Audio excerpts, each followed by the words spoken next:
Assalamualaikum anak-anak, bagaimana kabarmu hari ini? Semoga semua dalam keadaan sehat dan tetap semangat ya. Anak-anak, pada pertemuan sebelumnya kita telah membahas kedatangan bangsa-bangsa barat ke Indonesia. Bagaimana kondisi masyarakat Indonesia pada masa penjajahan? Nah, pada pertemuan kali ini kita awali dengan membahas pengaruh monopoli dalam perdagangan. Anak-anak, coba kalian perhatikan gambar perkebunan cengkeh berikut ini. Cengkeh merupakan salah satu hasil utama masyarakat Maluku. Hasil perkebunan tersebut merupakan tanaman ekspor yang sangat dibutuhkan masyarakat Eropa. Perusahaan dagang Belanda VOC berusaha menguasai perdagangan tersebut. Rakyat hanya diperbolehkan menjual hasil perkebunan tersebut kepada VOC. Para pedagang lain tidak diperbolehkan membeli hasil perkebunan dari rakyat tersebut. VOC telah melakukan penguasaan perdagangan di Maluku atau disebut praktik monopoli. Pada awal kedatangannya, bangsa-bangsa barat diterima dengan baik oleh rakyat Indonesia. Hubungan perdagangan tersebut kemudian berubah menjadi hubungan penguasaan atau penjajahan. Pada awalnya, VOC meminta keistimewaan hak-hak dagang, akan tetapi dalam perkembangannya menjadi penguasaan pasar atau monopoli. VOC menekan para raja untuk memberikan kebijakan perdagangan hanya dengan VOC. Akhirnya, VOC bukan hanya menguasai daerah perdagangan, tetapi juga menguasai politik atau pemerintahan. Kalian tentu sering mendengar istilah monopoli. Apa yang disebut monopoli?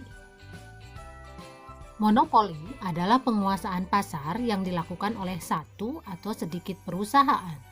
Bagi pelaku perusahaan, monopoli sangat menguntungkan karena mereka dapat menentukan harga beli dan harga jual.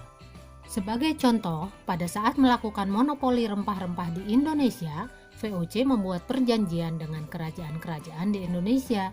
Isinya, setiap kerajaan hanya mengizinkan rakyat menjual hasil bumi kepada VOC. Karena produsen sudah dikuasai VOC, maka pada saat rempah-rempah dijual, harganya sangat turun. Sebaliknya, VOC menjual kembali ke Eropa dengan harga yang sangat tinggi. VOC memang dibentuk dengan tujuan untuk menghindari persaingan di antara perusahaan dagang Belanda dan memperkuat diri agar dapat bersaing dengan perusahaan dagang dari negara lain seperti Portugis dan Inggris. Oleh pemerintah kerajaan Belanda, VOC diberi hak-hak istimewa yang dikenal dengan nama hak oktrooi seperti: pertama, hak mencetak uang, yang kedua, hak memiliki angkatan perang, yang ketiga, hak memerintah daerah yang diduduki, yang keempat, hak melakukan perjanjian dengan raja-raja, selanjutnya yang kelima, hak memonopoli perdagangan rempah-rempah, dan yang terakhir, hak mendirikan benteng.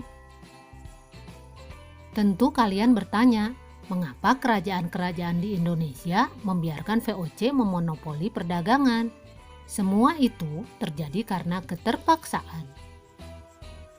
Dengan adanya hak oktrooi tersebut, Belanda memaksa kerajaan-kerajaan di Indonesia untuk menandatangani kontrak monopoli dengan berbagai cara. Salah satu caranya adalah politik adu domba atau dikenal dengan divide et impera. Dengan politik adu domba, Belanda berharap akan terjadi permusuhan antar kerajaan di Indonesia. Pada saat terjadi perang antar kerajaan, Belanda mendukung salah satu kerajaan yang sedang berperang. Setelah pihak yang didukung Belanda menang, Belanda biasanya meminta imbalan berupa monopoli perdagangan atau penguasaan atas beberapa lahan atau daerah. Akibat adanya monopoli, rakyat Indonesia sangat menderita. Dengan adanya monopoli, rakyat tidak memiliki kebebasan menjual hasil bumi mereka. Mereka terpaksa menjual hasil bumi kepada VOC. VOC dengan kekuasaannya membeli hasil bumi rakyat Indonesia dengan harga yang sangat rendah. Padahal, apabila rakyat menjual kepada pedagang lain, harganya bisa jauh lebih tinggi. Untuk meluaskan kekuasaan, VOC mempersiapkan penguasaan dengan cara perang atau militer.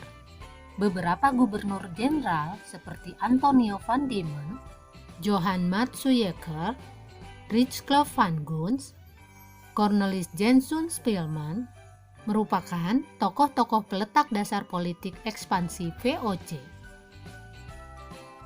VOC mengalami kebangkrutan pada akhir abad 18. Korupsi dan manajemen perusahaan yang kurang baik menjadi penyebab utama kebangkrutan VOC. Akhirnya, tanggal 13 Desember 1799, VOC dibubarkan. Mulai tanggal 1 Januari 1800, Indonesia menjadi jajahan pemerintahan Belanda atau sering disebut masa pemerintahan Hindia Belanda. Berikut ini kebijakan-kebijakan VOC yang diterapkan di Indonesia. Pertama, menguasai pelabuhan-pelabuhan dan mendirikan benteng untuk melaksanakan monopoli perdagangan. Yang kedua, melaksanakan politik divide et impera dalam rangka untuk menguasai kerajaan-kerajaan di Indonesia. Yang ketiga, untuk memperkuat kedudukannya, perlu mengangkat seorang gubernur jenderal. Yang keempat, melaksanakan sepenuhnya hak oktroy yang diberikan pemerintah Belanda. Yang kelima, membangun pangkalan atau markas VOC yang semula di Banten dan Ambon dipindah ke Jayakarta atau Batavia. Yang keenam, melaksanakan pelayaran Hongi. Yang ketujuh, adanya hak ekstirpasi, yaitu hak untuk membinasakan tanaman rempah-rempah yang melebihi ketentuan. Dan yang terakhir, adanya penyerahan wajib dan Prianger Stelsel. Sementara pengaruh kebijakan VOC bagi rakyat Indonesia, yang pertama, kekuasaan raja menjadi berkurang atau bahkan didominasi secara keseluruhan oleh VOC. Yang kedua, wilayah kerajaan terpecah belah dengan melahirkan kerajaan dan penguasa baru di bawah kendali VOC. Yang ketiga, hak oktroy VOC membuat masyarakat Indonesia menjadi miskin dan menderita. Yang keempat, rakyat Indonesia mengenal ekonomi uang, mengenal sistem pertahanan benteng, etika perjanjian, dan prajurit bersenjata modern. Yang kelima, pelayaran Hongi dapat dikatakan sebagai suatu perampasan, perampokan, perbudakan, dan pembunuhan. Dan yang terakhir, hak ekstirpasi bagi rakyat merupakan ancaman matinya suatu harapan atau sumber penghasilan yang bisa berlebih. Nah anak-anak, itulah kondisi masyarakat Indonesia akibat pengaruh monopoli VOC dalam perdagangan. Kebijakan apalagi yang diterapkan oleh pemerintah kolonial kepada bangsa Indonesia? Kita lanjutkan pada pertemuan berikutnya. Wassalamualaikum warahmatullahi wabarakatuh.